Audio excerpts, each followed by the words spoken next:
Welcome to Imagine Otherwise, the podcast about the people and projects bridging art, activism, and academia to build better worlds. Episodes offer in-depth interviews with creators who use culture for social justice and explore the nitty-gritty work of imagining otherwise. I'm your host, Cathy Hannabach. How might the history of Black women's creative homemaking and citizenship practices help us navigate our current political and cultural moment? What might this history reveal about the racially gendered roots of blurred work and home boundaries? My guest today is cultural critic, professor, and scholar Koritha Mitchell, whose new book, From Slave Cabins to the White House, traces the creative ways that African American women have forged homemade versions of citizenship, as well as redefined success in the face of racist and misogynist oppression. In our conversation, Koritha and I talk about the history of Black women's citizenship and achievement, how this history shapes tenure in academic life, what running and writing have to teach us about self-defined success, and why centering self-love in both work and life is how Koritha imagines otherwise. Thank you so much for being with us today. Thank you. I would love to kick off our conversation talking about your amazing new book, which was just published by the University of Illinois Press, called From Slave Cabins to the White House: Homemade Citizenship in African American Culture. What is that book all about, and what got you excited about writing it? Yeah, thank you. I'm really proud of the book. So thank you for helping me celebrate that it's in the world. So the book is about homemade citizenship, which I define as a deep sense of belonging that doesn't rely on mainstream recognition, and it doesn't even rely on civic inclusion.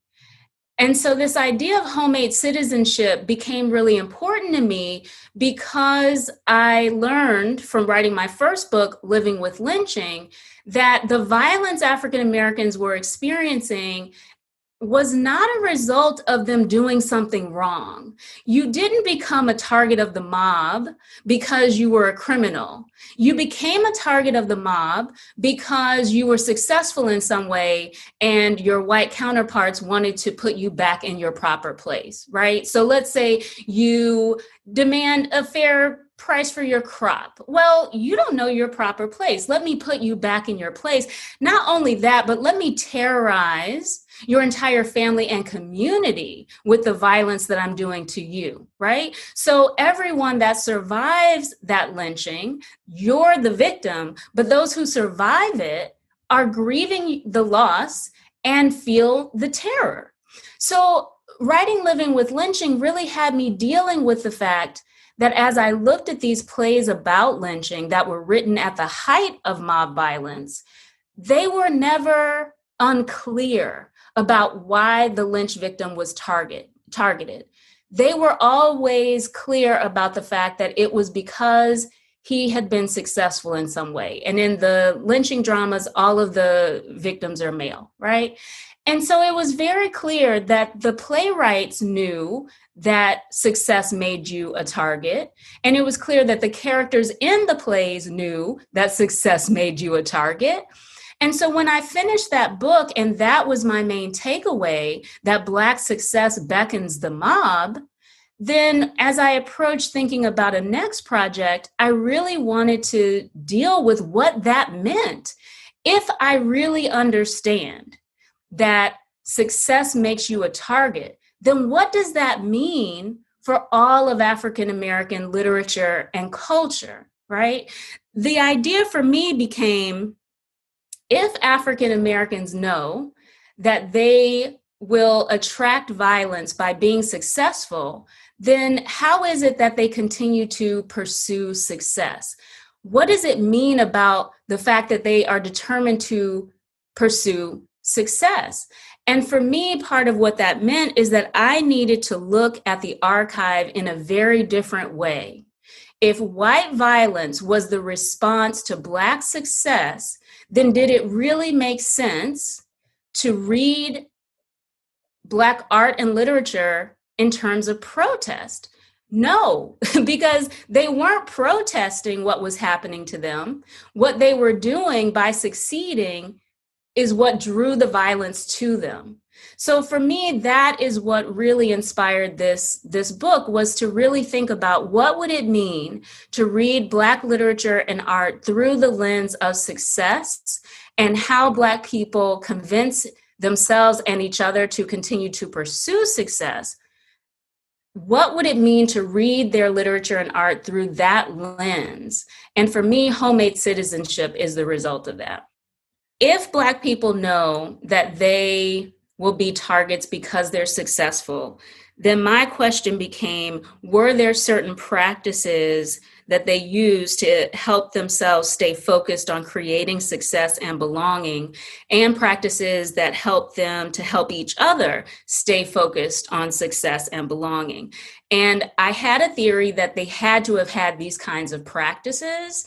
And basically what I found is that and this was inspired actually by hearing a talk by Evie Shockley, who is both a poet and a scholar. And in a presentation I heard her give at the American Studies Association conference, she basically talked about practices of making oneself at home.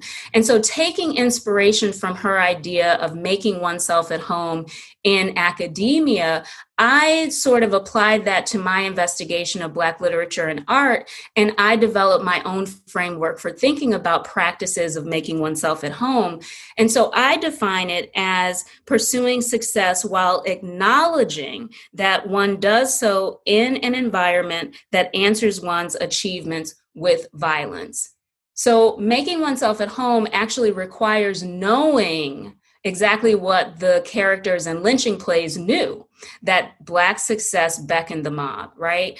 And so for me, part of what this did for the current book, From Slave Cabins to the White House, is it meant that this book needed to be a model for a new reading practice. So basically, to read Black art and literature through the lens of achievement rather than through the lens of protest. And that's exactly what I do throughout the book, beginning with Incidents in the Life of a Slave Girl by Harriet Jacobs in 1861, and going up to Michelle Obama, reading her public persona as First Lady as a performance text. I read all of these texts by Black women for how they define and redefine and pursue success. This book is incredibly smart for a whole host of reasons, but one of the things that I really love about it, and that I loved working on it with you regarding, is the way that you trace the creativity of Black women's homemaking practices. And you go through a whole host of examples of this in literature and culture and art. But you also pay very close attention to how those domestic practices, these largely home-based practices, these largely women's practices, have this much broader political, economic, and often social significance. And so the home space is never just a home. It also has these broader political implications.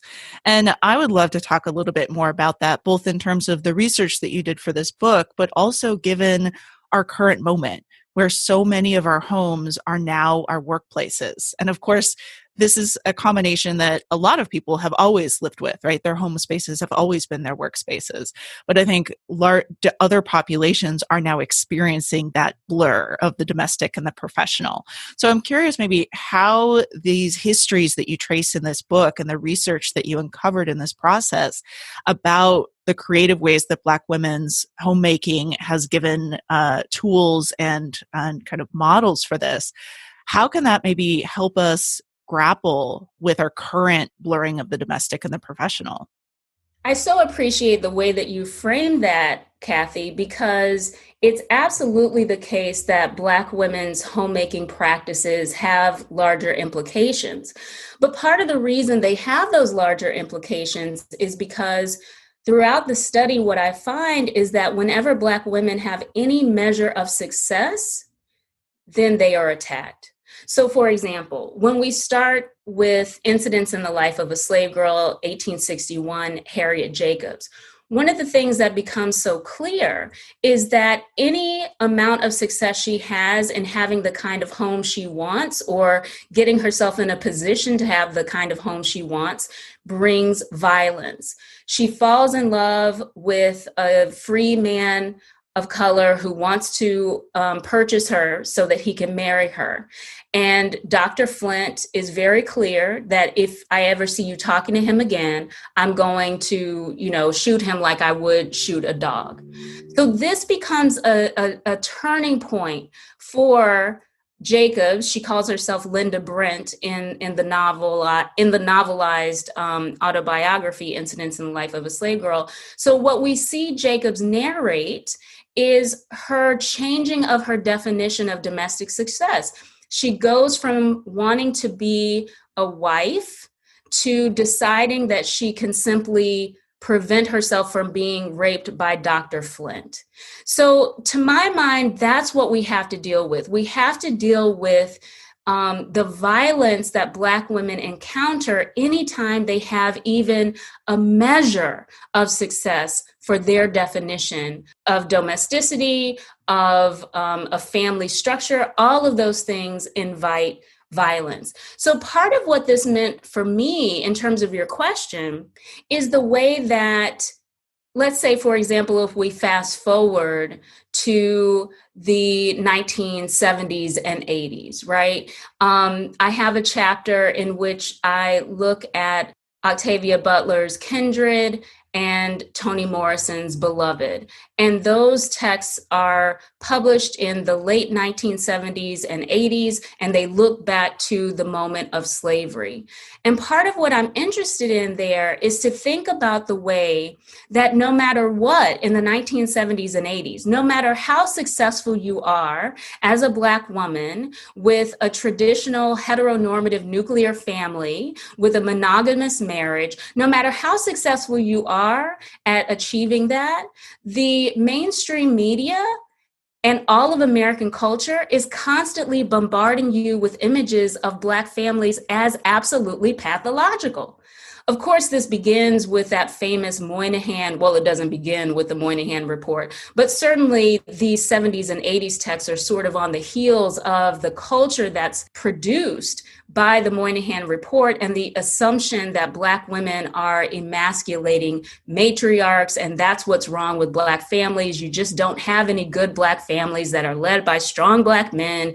These women are, producing children who are delinquents, all of this. So what I want people to understand as they read the book is that in the 70s and 80s, you can be that Black woman in a heteronormative nuclear family, and still the constant portrayal of you is of a welfare queen, a matriarch who emasculates Black men. Like, there's no way for you to avoid that representation of yourself. So even as you succeed in what the country claims it will respect, you're still going to be bombarded with images of yourself in that way, which means that what you've done in real life doesn't actually register in any real way. And I call that discursive violence, right? When no matter what you do, you're still cast as a welfare queen or an emasculating matriarch, and that seems like an acceptable and normal and believable representation.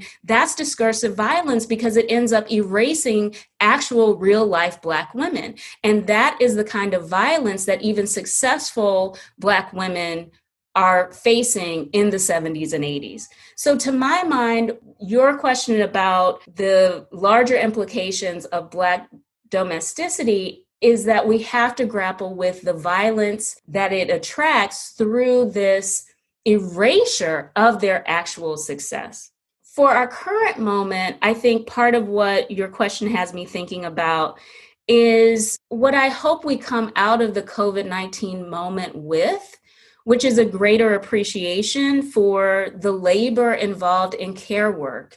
And, I think this is a complicated question on many, many levels, and I won't claim to understand all of the ways that I plan to move forward as I think about this.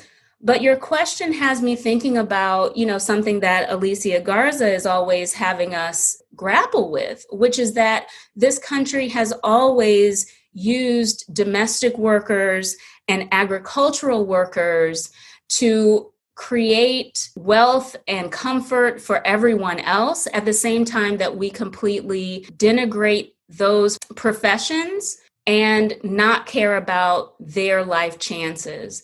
And what I really hope we come out of this moment with is a new appreciation for that labor and a real commitment to having domestic work and agricultural work valued and making sure that the people who do that labor have real material support and that we're all doing something more to make sure that our society makes sure that that happens.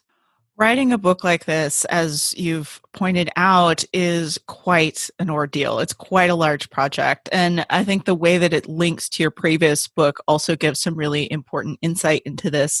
And, not all books relate to each other in sequence, but this one very clearly came out of your previous one. And I'm curious about the process of that. So the actual process of researching, of writing, of putting together ideas for what is a multi-year process. And this month at Ideas on Fire, we're talking quite a lot about project management and kind of how to set up systems and workflows that fit your unique circumstances to get your projects done. Things like writing a multi-year book. So I would love to hear about the process of either writing this book or some of how you approach your other projects in terms of maybe favorite practices or tools or approaches to get these kinds of larger projects done. That's a great question. I think where I have to start is I was really invested in this book in looking at canonical works by Black women. Living with Lynching really focused on these mostly one-act plays that were pretty obscure and people didn't really take them seriously. And I was really proud of the fact that I was able to get scholars in several fields to take them seriously and to understand that they had done important cultural work in their moment that we were missing. In this project, then, I really wanted to challenge myself to address canonical works, because the question sort of for myself was, okay, you've convinced several fields that these obscure works are actually important. Can you convince several fields that texts that they believe they already know backward and forward, can you convince them that looking at those texts through the lens of achievement will actually yield very different readings? And that's exactly what I think I've achieved here. So when it comes to process and practices, oh my goodness. First of all, I am a very serious, believer in the idea of writing every day. I do not play with that concept. Like, I am very serious about writing every day. I take one day off a week just because I think that makes sense in terms of, resting and not working in a way that keeps you exhausted. Because for me, the whole purpose of writing every day is that you don't ever burn yourself out. The whole purpose of doing a little every day is so that it can be sustained over time. So I'm a real believer in writing every day, 6 days a week.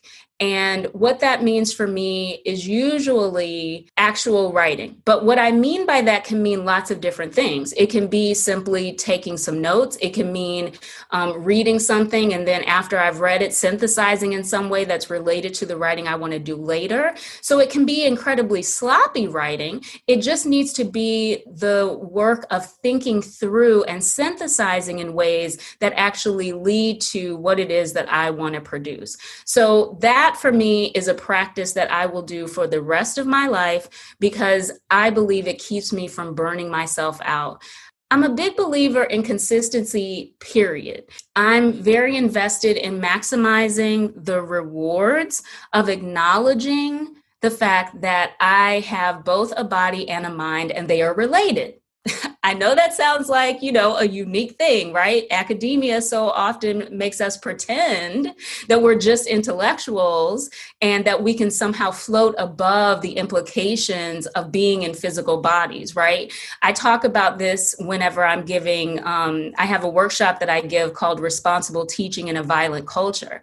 And so a lot of times I talk about this lie that academics tell in those terms, because we've all been taught to think of ourselves as intellectuals. And so it doesn't matter that I walk into the room as a straight white man, for example, I'm just an intellectual. And that's, intellectually lazy and really it's really quite trifling to operate that in that way. But anyway, so the point for me is that I have a body and a mind. They are related. And I can use that to my benefit by making sure that I understand basic things like the fact that moving your body will help your mind work better because they're related.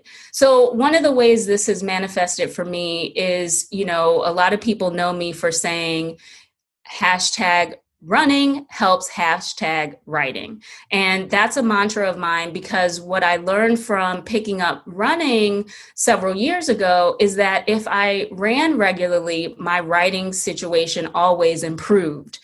And as time has gone on and I've had injuries or different things have happened and I'm not able to run in the way that I used to, right? I used to do 4 half marathons every year. I'm no longer doing that kind of thing. But part of what I realized is that walking gave me the same benefits. So I think, again, in answer to your question, the main thing that I would say is that I maximize the fact that I have a body and a mind and they're linked. And so if I treat them as linked, then I can really acknowledge the benefits of moving my body to the kind of intellectual work that I want to achieve. Many years ago, I became convinced that a little every day is better than big pushes every once in a while, right? So part of the way that this has become important to me is that if I acknowledge that running or walking help my writing practice, help my reading practice, help all of my intellectual endeavors, then part of what I've gotten good at practicing is the idea of accomplishing out of self-love rather than accomplishing to prove my self-worth. And I want to emphasize that I see that as a practice. So I'm not saying that I'm never motivated to accomplish something because I think it's going to make me feel worthy in some way. I'm not saying that I'm above that possibility. But what I am saying is that I'm very committed to practicing, noticing when I think I need to accomplish something to make myself worthy, and then stepping back from that and saying, okay, what's that about? How might I operate from a different place? And the most concrete way that I can put this is to say that I make a deliberate practice of seeing the things that I do as gifts that I give myself, and gifts that only I can give myself. If I see writing every day as a gift that I give myself, that's operating from a very different space of, oh my God, I have to get some writing done, or I'm worthless, or whatever, right? Fill in the blank.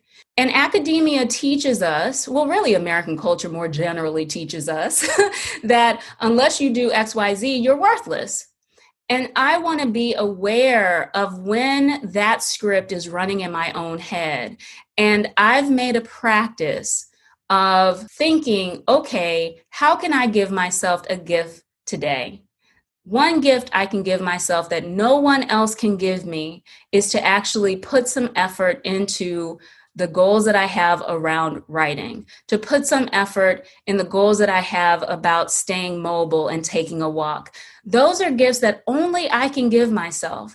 And how can I make the decision to do that? That is something that I practice because it keeps me from simply running on the energy of proving myself, which is exactly what American culture would want me to do. I think that's a really fantastic reframing of the work that we do. Because as you point out, it's not about not doing the work. right? Like you haven't been describing like, here's how I take time off from writing, or here's how I, which I'm sure you also do, and we can certainly talk about if you would like to. But I'm fascinated by this kind of switching of the frame, right? So then writing every day becomes something, as you point out, you give to yourself, not because it will be rewarded in your career, although it will, and not because it will produce this amazing book in the end, although it will, but because it's this thing that you give to yourself as part of the process. And I think that would be really helpful for a lot of people. So rather than focusing on the outcome, as pleasurable and delightful as those outcomes can be, focusing on the process instead. Exactly, Cathy. And I'm so glad that you mentioned this idea of taking time off, because I think so often people set themselves up where taking a day off or several days off from writing is some kind of reward. And how can it be a reward if it's actually a gift you give yourself? So yes, you're right. It's a reframing that I've done, and I've done it very much on purpose, because one of the things that is clear to me is that there is absolutely no achievement you can get that will get rid of the idea that you have more to prove in this society. There is no achievement that will make you say, okay, now I'm done. So what I wanted to do is deliberately take myself out of a mindset that kept me unsatisfied. In all honesty, it's related to running again for me, because one of the things that became clear to me is that running was such a gift that I gave myself, because it taught me how to actually enjoy small achievements and enjoy them because I'm the one who got to say whether it was an achievement or not. Running helped me practice that because, for example, I could say to myself, wow, yesterday when I went up that hill, I was a lot more winded than I am today. What an achievement. Running gave me opportunities like that to practice. And I thought to myself, wow, if I can do the same thing in my professional career, how much healthier will I be, right? Because if I wait until, for example, tenure to feel okay, then I'm screwed. So how do I make sure that I'm the one who's determining what my success looks like? And I'm the one who's determining when I get to celebrate. And so writing and running going together became the way that I gave myself lots of different ways to celebrate. So you're exactly right. The idea of waiting to be happy about something when the book comes along is exactly what I'm working against. I'm not interested in that. I'm interested in how do I allow myself to enjoy what I'm doing because of the reasons that I've given myself. Maybe here's another way I can put it. When it came to tenure, I was not very invested in tenure because that decision had to do with the people at my institution, many of whom didn't actually care about lynching or the lynching plays or the lynching victims. I was much more invested in how do I do justice to the women who wrote these lynching plays and the people who suffered lynching. How do I do justice to them? That meant that tenure was not driving me. And as you say, you're going to do the work anyway.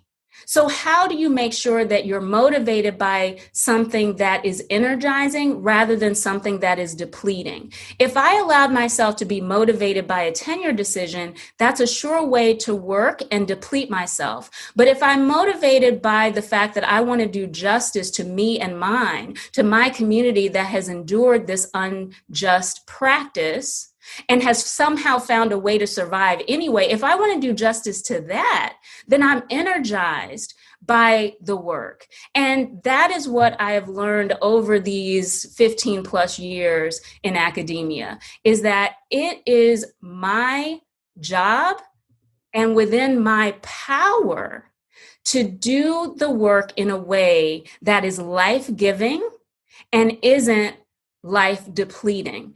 The United States is invested in depleting my life. How can I operate in ways that fuel it? one of the things that I've been practicing, just like I practice giving myself gifts that no one else can give me, one of the other things I've been practicing is simply not doing overwhelm. I just don't do it. I just don't get overwhelmed. And the way that I practice that is that, okay, I've said yes to these tasks, these obligations, these commitments, these responsibilities. I've said yes to them, and I'm the one who said yes to them. So what do I need to feel overwhelmed for? Either I like my reason for saying yes or I don't. And if I don't like my reason, then I say no. That is one way that I simply don't do overwhelm. I get very clear, Cathy, about why I'm doing anything. I get honest with myself about why I'm doing it. And I check and see, do I like my reason? Because if I don't like my reason, it's a sure way to be resentful and tired. But if I like the reason, then what am I resentful and tired for? I'm simply going to do it. Because here's the thing. Again, as you said, in both scenarios, I'm doing the thing. So either I do it and feel overwhelmed and cranky and resentful, or I do it and feel energized. It's my choice because I can decide the energy with which I will do it. And the energy with which I'll do it has everything to do with my reasons for doing it. So again, to make that clear, if I had done the work that it took to get tenure because of tenure and the structure of tenure, then I would have been depleted. But when I do it for my own reasons that I like, that's a whole different ballgame. So this brings me to my absolute favorite question that I get to talk with folks about that really gets at the heart of why you do these kinds of projects in the world, what you're hoping to contribute to the universe in the process. So I will ask you this giant question, but I think it's an important question. So what's the world that you're working toward? What kind of world do you want? I love that question. And I listen to this podcast very regularly. So I knew it was coming and I absolutely love it. That is a very easy question for me to answer because studying violence has always forced me to be very clear about why I do everything. So the world that I want is a world that is less hostile for more people. One of the things that I'm really clear about is that violence in all of its forms is about sending a message about who belongs and who does not. It's about, policing the borders of who belongs and who does not. And the reason why studying violence is important to me then is because I want people to have the tools they need so that they know that that's what violence is about, that they didn't do something wrong and that's why they're being attacked, that they did something right and someone is simply trying to put them in their proper place from an unjust, reason. And making the world less hostile for more people then is the reason why I've been so committed to studying not only violence against African Americans, but also seeing the way that the violence that I understood through the lens of the violence against African Americans actually made me very clear about violence against LGBT people, made me very clear about Islamophobia, ableism, all of these forms of aggression. And so, yes, absolutely. I study violence in every realm because what I want to do is equip us to make this world less hostile for more people. Well, thank you so much for being with us today and sharing all of the amazing and creative ways that you imagine otherwise. Well, thank you so much for letting me come on. I love the podcast, and so it's definitely an honor to be on it. Thanks for listening to another episode of Imagine Otherwise. Imagine Otherwise is produced by Ideas on Fire, and this episode was created by me, Cathy Hannabach. You can check out the show notes for this episode on our website at ideasonfire.net, where you can also read about our fabulous guest, as well as find links to the people and projects we discussed on the show.